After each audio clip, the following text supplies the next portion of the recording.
Hi, everyone, and welcome to the London Community Week podcast, the official podcast of London Community Week, a global event all about building meaningful and long term communities. I'm your host, Kate Bova. Whether you work at a startup, a nonprofit, or a global SaaS company, if you believe that community is more than a buzzword and plays a real role in growth and connection, then this podcast is for you guys. This episode actually is brought to you with the support of our incredible partners led by Community, Gainsight, Circle, Heyorka, Canva, Baby, Discourse, Mention.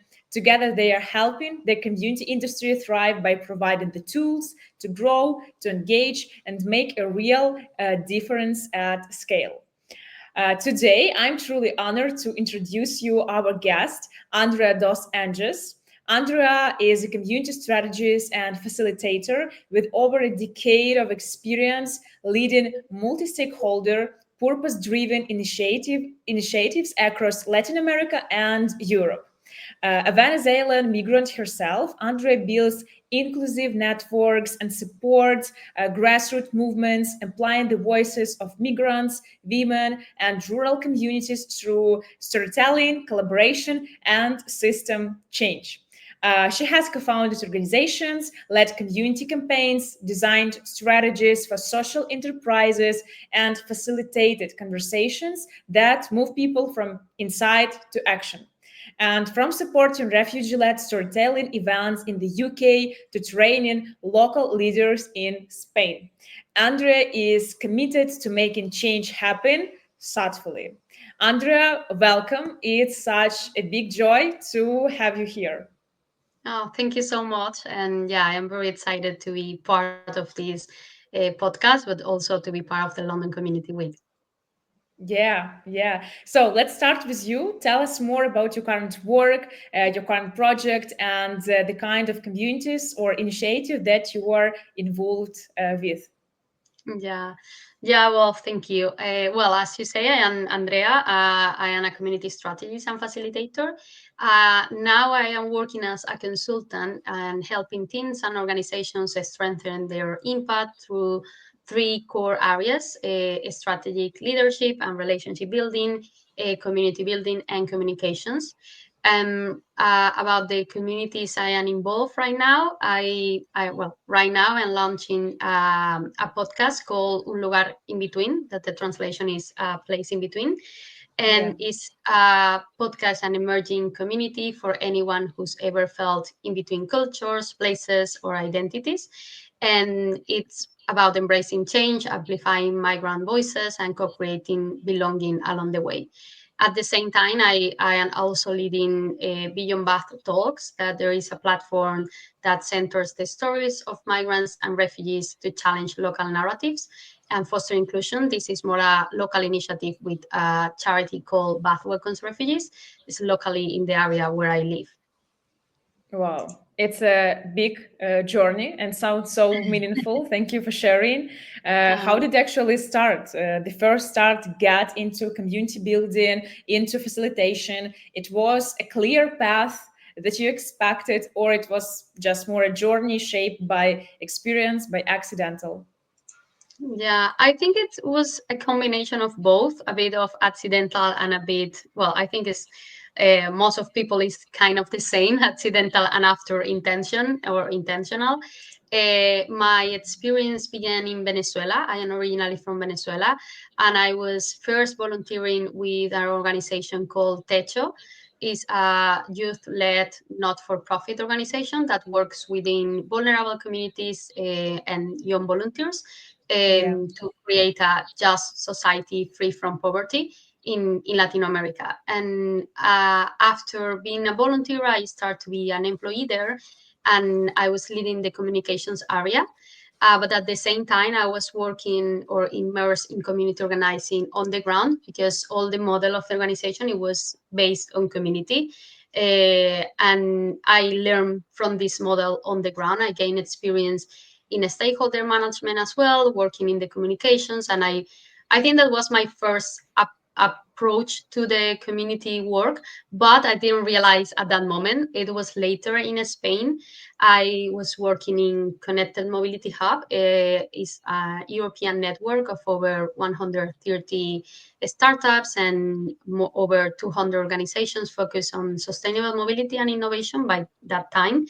Yeah. And I remember a conversation with now my friend Valentina, and she say like, "What you do is community building." So it's like like you are using this, Yeah.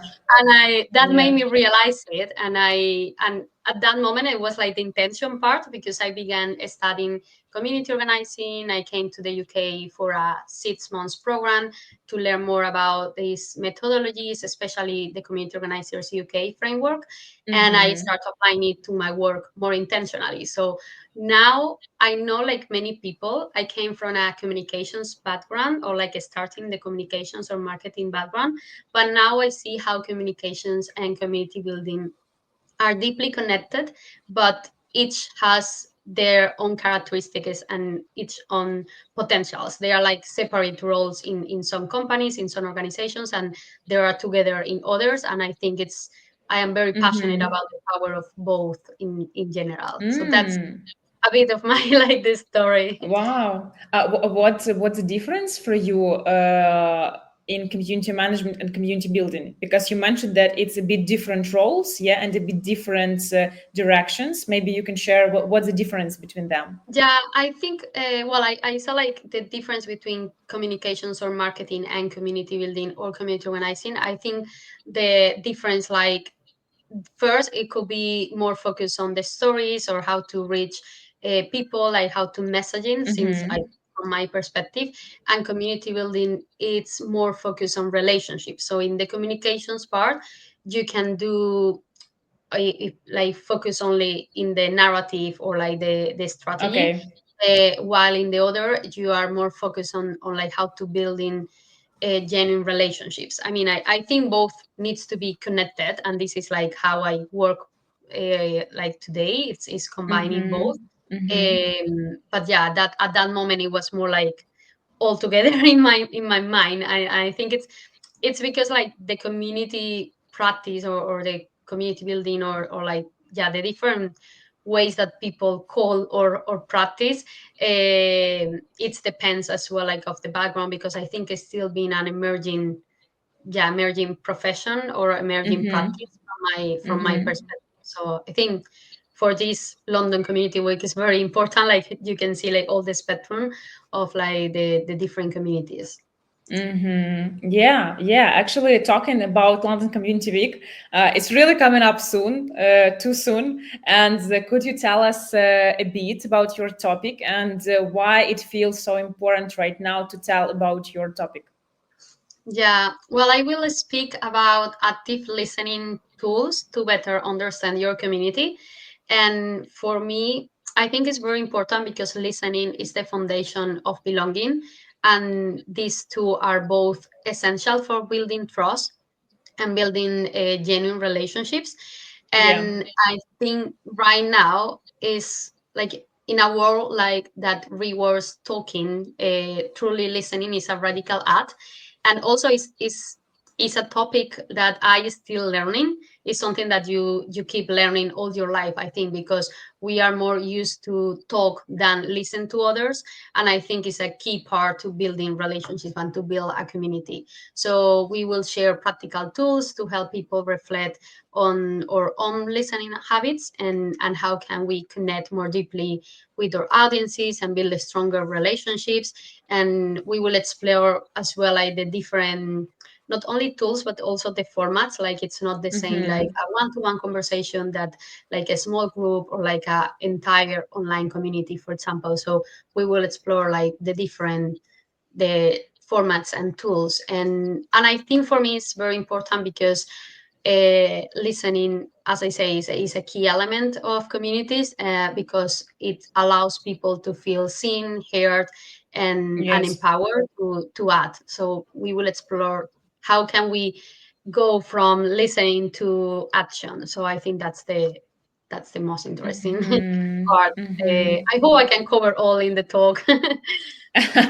Yeah, I agree that it's a big core in community building and actually community management when you need to listen. And it's interesting that your topic is focused on listening only, and it's you can describe in different colors this topic, and I love that. Can you share some main takeaways of your topic for our audience who are just listening this podcast? Maybe some top 3 points from your lecture at the conference. Yeah, well, I think like what I would like to people do after the talk is like they start to reflect and assess themselves about their own listening. Like either at, I don't know, at that night dinner or like at their community. So they can start to reflect like, okay, how I usually listen to others. What are my habits in the moment in a conversation? I am listening to only reply to the others, like like these conversations that you are listening to others, but you are thinking what you will reply instead like genuinely connecting with the other person. Yeah, yeah. So yeah, this kind of thing, this is what I would like to like people do after the talk, and after like how the like more strategic, how they can include that into their community strategies, like how, because some people do this only at the beginning, like when they are building the community, and for me it's something that you need to do all the way, like constantly. It's something that you need to include in all the way and with Hmm. different formats. So I would like that, like bring that as well, like these tools to how can I include this into the strategy, like in long term. Hmm. Hmm. Yeah, it's awesome because you mentioned about consistency, that it's also important, not just at the beginning or I don't know, in some years after you started the community. What I also hear from other speakers from different files, that they are always talking about consistency in different things. And today you're talking about listening also as a consistency, as a behavior of you as a community manager, of your task actually, to do some things and action around their listening. And wow, it's interesting. Thank you. Yeah, thank you for sharing. It's interesting. Yeah, thank you very much. Thank you. Yeah, Mm, I hope I can cover all in the talk. yeah, yeah. Coming back to your projects, to your social projects, you are deeply rooted in social justice and social projects. And we were talking a bit before the podcast about my background in non-profit organization, and I know that it's hard. It's not so simple to work with such topics and to work with nonprofits. And what actually motivates you to keep doing your work, even when the work is start and you are tired or you are exhausted? Yeah, well, I think is like ironically, because I think like what motivates me is all, like seeing the challenges around the world. It's like Yeah. that there are too many challenges. Well, we were talking like before the podcast, and there are too many challenges in like the intersection between social inequality, climate change. Uh, yeah, like it's around the world. There are too many challenges, and I think this is what keep me motivated. How can we like build people, like bringing people together and building communities to like hold the power in a different way, and from that side, how can we effect change. I saw, for example, with this initiative with Path Welcomes Refugees, is a local initiative, but we reflect about global realities in the Beyond Bath talks. and Mm-hmm. and we saw like how people start to reflect about what's happening around the world and how can they contribute in like in different ways. So I think this is what keep me motivated, like when you see like the power when people like bringing people together to add and to do something, like they get inspired by others, by a conversation, and from that they decide to do something about it. So I think this is what Mm-hmm. keep me motivate most of the times. Mm-hmm. Yeah, you should have a big heart doing all these things. You are amazing, and you mentioned about challenges, a lot of different challenges now in the world. What about some proudest moments? Maybe you can share a moment or success story from your community, from your social projects that doing you're proud of yourself. Yeah, I think I will talk a bit about like that moment working in Spain. I was working with this network, Connected Mobility Hub, and we developed a project called the Future of Mobility. And that one, it was an alliance, alliance between citizens, startups, Mm-hmm. local governments, and companies of were like different stakeholders. And we were working together to shape local policies in Spain. So it was like this alliance, we had like different workshops, and it's like a project into the community that came from the community, or the network.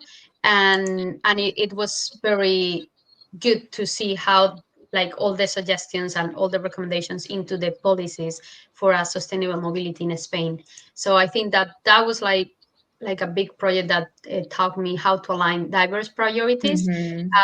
and navigate complexity. Because yeah, when you put different people or diverse voices in on a table, it's like a lot of, yeah, complex things happen. So, Mm-hmm. but I feel proud about the results of that. The result was a manifesto that it was like a written manifesto of sustainable mobility, and with these Mm-hmm. recommendations for policies, and people like commit, yeah, like the commitment of different people to do something about it, and to connect between each other. So that, I think that was like an example of what we Inspiring. are Mm-hmm. doing. Yeah, yeah, nice. It's really inspiring, and working with communities and with some social impact projects. Do you see some trends maybe in this sphere, or some trends in community management, community building, then you are paying close attention to, or some trend that you are using actually maybe in your work as well? Yeah, well, what I am like, I don't know if like it's, maybe it's not like a trend right now, maybe it's a trend for a long time already, Mm-hmm. but I think like what I am paying close attention is to how to develop the sense of belonging in online Yeah, settings, yeah, like these kind of things. For example, like, like we have this London Community Week is in person, and you can develop these relationships in person. They're like easier, but I yeah. think the most challenging thing is like in the line settings. So what I want to explore is how to do that. Yeah, like keep that sense of belonging, and keep these listening spaces and all of these in online settings. How can we, like, yeah, combine all of these, Mm-hmm.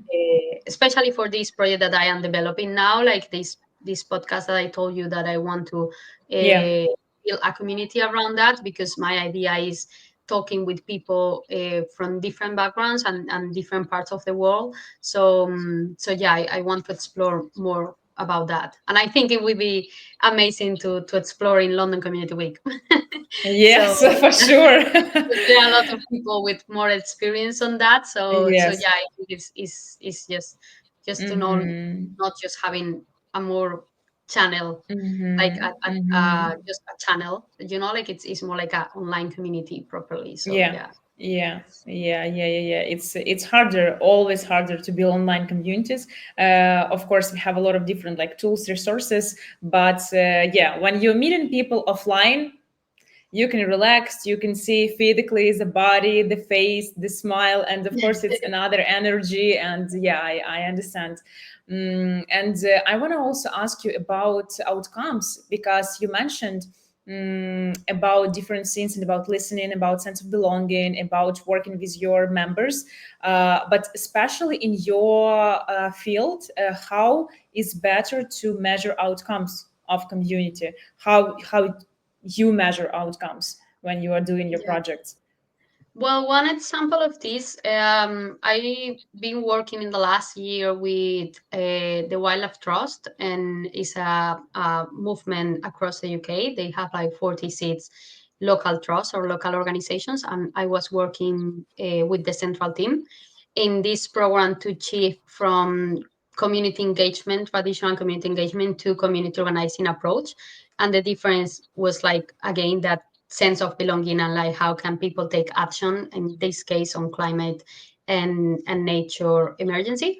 So I learned with them, like part of the project was like this uh, impact measures and this reporting part, and we realized we needed to change as well the impact measure framework that we were using, because this community Mm-hmm. organizing approach is, it was very different than like the other. So it not need to be only numbers, for example, because sometimes at the beginning communities are not about numbers. Sometimes it's more like about the quality of conversations or the stories Mm-hmm. from that. Yeah. And if you are just only showing numbers, it will be very difficult to show the real impact and to understand Mm-hmm. like long-term impact. So yeah, I think one of the things is like changing the framework to more like qualitative and more like from the Mm-hmm. stories from people. And we use a tool called, well, we use two different tools. One, it was ripple effect mapping. So the local trust for the reporting of the program, they start to identify impacts or outcomes and like connect with others. Like for example, I am talking with you and you told me about something and I got inspired. With that, I decide to do something. So with the ripple effect mapping, we try to measure that. and Okay. and another one, it was the share learning proof. So it was like literally bringing cases, challenges, like people ask like question or challenges about something about the around community organizing, and we bring stories from the same movement or case studies to answer to that. It was like 15 minutes talk each, and after Q&A. So it was like, and after Mm-hmm. we document that. So yeah, I think it needs to be more like in a qualitative way and not only in a in like numbers Mm-hmm. way. Mm-hmm. So yeah, I don't know if that answered the question. Or I Mm-hmm. don't know Yeah, yeah. if you actually have like experience on that too.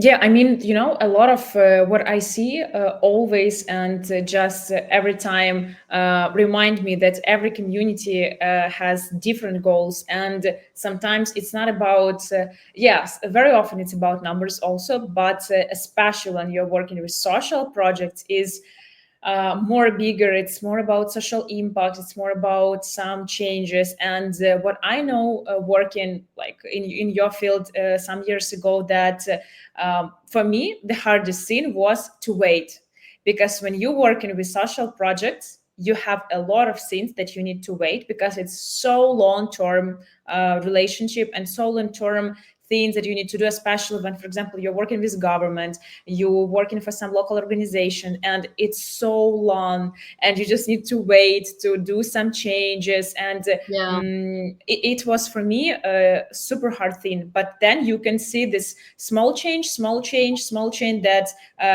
like doing great things together. What yeah. actually the harder thing for you? Because for me it was to wait when you're doing social impactful like projects. What is the hardest thing for you?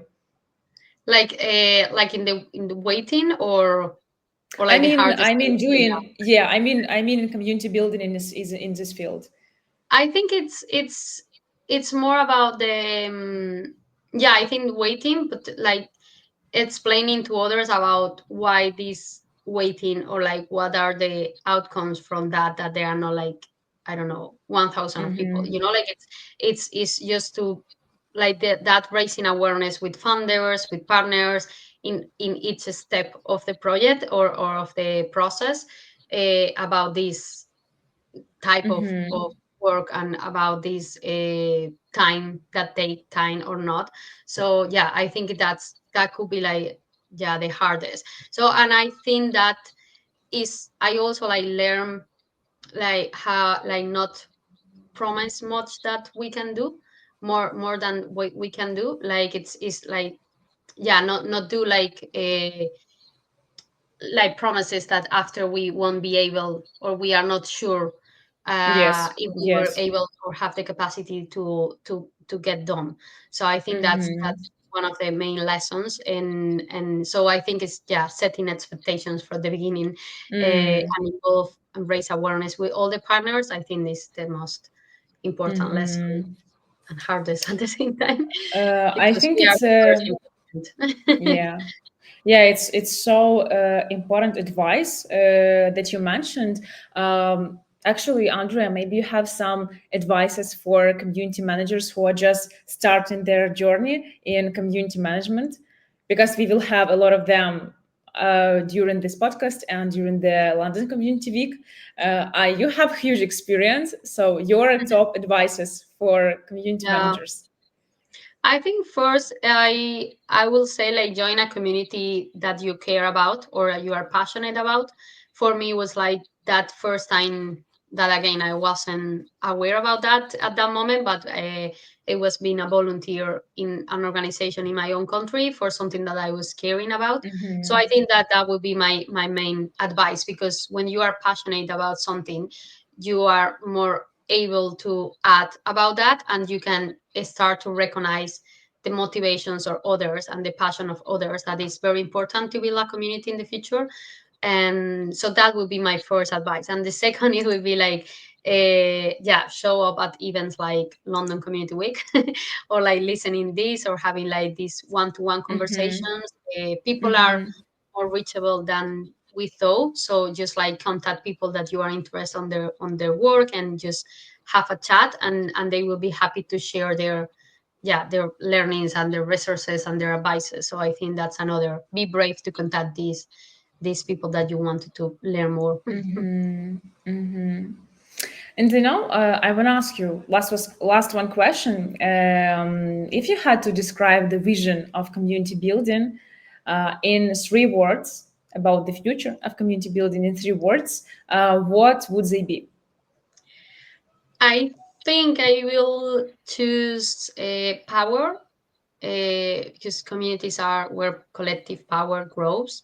The second would be collaboration, and like how collaboration make things happen. Mm-hmm. And finally, I will choose change, because it's like all of this is to make, yeah, like the change in the world that we want to see, or imagine the things that we want to, yeah, like change. Mm-hmm, mm-hmm. Andrea, thank you very much for sharing. Thank you very much for your energy, for your time, for your thoughts.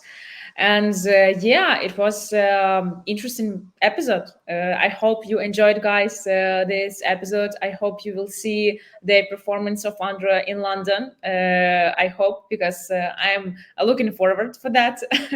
And yeah, Andrea, thank you very much, and see you in Thank London, I you. guess. Yeah, see you in London, and thank you so much. I really enjoyed the conversation, and yeah, see you then. Yeah, yeah. Bye bye.